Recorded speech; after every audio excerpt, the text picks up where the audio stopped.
and welcome back to Reactioncast. It's your host Jesus, aka Tyrant Dominus, here to give you another movie review. This time around, we're going to be talking about Onyx the Fortuitous and the Talisman of Souls. Marcus Trillbury can't catch a break. Order up, number 46. At his work, he gets no respect. What, Marcus? I was just wondering if you got my new name tag in yet? Because this says Marquay Dickberry. At his home, he gets no love. I could understand if your father was still in the house, but this is Tom, your stepfather, and my lover. And with his friends, oh, he doesn't have any. But all he needs is a chance. Congratulations, congratulations, congratulations. I've been invited to Bartok's mansion to take part in a once-in-a-lifetime ritual in which he, along with 5 of his most loyal followers, will attempt to raise the spirit of the ancient demon, Abaddon. You're not going anywhere until you scoop that litter box. So I got invited to go check out this weird film. I got sent the trailer and I'm like, what did I just witness? So Onyx the Fortuitous is I would say a comedy horror which follows the fledgling Satanist Marcus J. Trillbury, or known as Onyx, his given name, or chosen name, as he attends a once-in-a-lifetime ritual as his idol Burdock the Great Dark Mansion. And once there, Marcus meets a group of other worshippers as the group is led by Burdock and his assistant, and in a series of rituals meant to better them, and it becomes clear that their intentions are more nefarious. So yeah, it's an interesting film.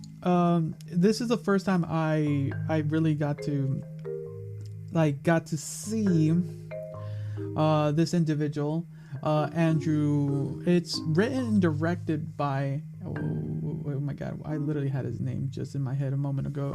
Andrew Bowser. I got sent a clip of his YouTube videos, kind of seeing the character of Marcus a little bit prior, kind of his beginnings. And they made me laugh. They have a sense of humor that I have once in a while when I'm like, it's a little drier, a little bit more goofy and cringy, but seeing it where his inception came from, and then seeing now that this kickstarted film got pitched, I kind of wish I would have been a part of that. I genuinely glad it did get produced and created, because the film itself, like I said, it follows Marcus. This very you can see him in these YouTube videos, and it's a cringy character. He gets well developed in the film. You get to see a little bit more, and it's pretty enjoyable. It's your classic kind of B-rated film, to be honest. A lot of practical effects, and I really enjoyed that. I really enjoyed that. Some good practical when it comes to that. The soundtrack and score they chose, it's very very enjoyable. Nothing was overblown. There is a scene definitely that the score wow, that's hilarious. That is hilarious. The joke just keeps on moving and moving. And depending if this is the type of film or the type comedy really that you enjoy or not, that's really where this film can hit or miss individuals.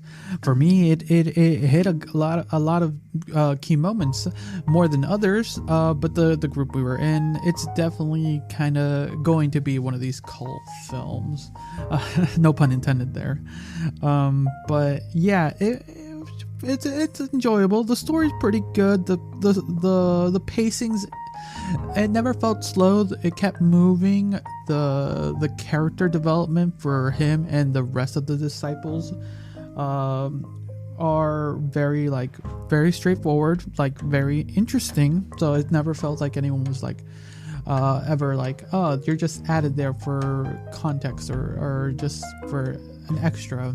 They had some semblance of why they were there, and And like the main thing for the main character of Marcus, his character really drives the film. So this is where it really gets to the type of characters you enjoy watching. This is the type of character, this kind of like self-deprecating, kind of cringy level character, it'll definitely have you moving. There's a lot of like, there's some level of heart in this film. Definitely it seems like it was truly a passion project for Andrew to finally get it on the big screen, because it's definitely like well done.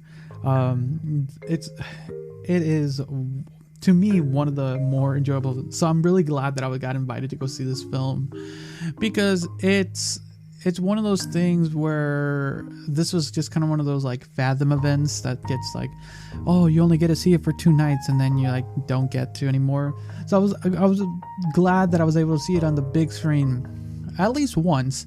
Do I say you have to watch it? Do you have to watch it on the big screen? No, not in particular. I'm definitely going to be purchasing this one.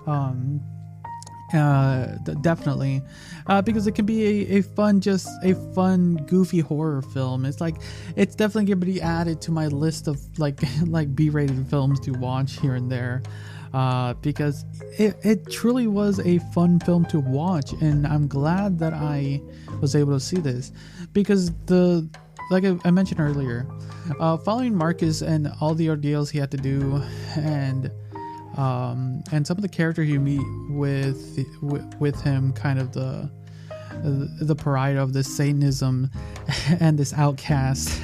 It's really fun, and it doesn't really linger too much. Like the intro, just like you kind of just get to meet and know kind of Marcus and his life a little bit, and then it just transitions over into the second act when he's at the mansion, and it just moves really nice, and I really enjoy that. And then it just goes there, and all the practicality of all this Satanism, all the demons. It's so fun, and it's like definitely a joy to watch. It's not the scariest of horror movies. It's a comedy, definitely foremost, but it's a comedy horror. And like I said, it's a B-rated. It's in the style of a B-rated film. I don't know if that's what he wanted, but from what the character portrayed, if it is, it works pretty well, and I'm glad that's how it is. So, kind of just giving my final thoughts here. I would say this film, for just kind of a general audience, I would say I would wait for it to go on streaming or to rent, because definitely it's not for everyone. It's not everyone's cup of tea. It's not everyone's cup of tea. It's definitely hits a certain like demographic. Definitely hit my demographic and the audience. It's because I don't know. It is what it is. But yeah, I do recommend watching it at least one time with some friends and just have a good fun. It would make a fun drinking game.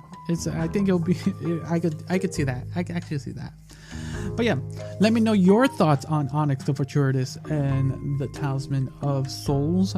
It feels like it could have potentially a sequel. Like, would I want one? Yes and no, but I wouldn't be against it. But I'm glad that we got this one.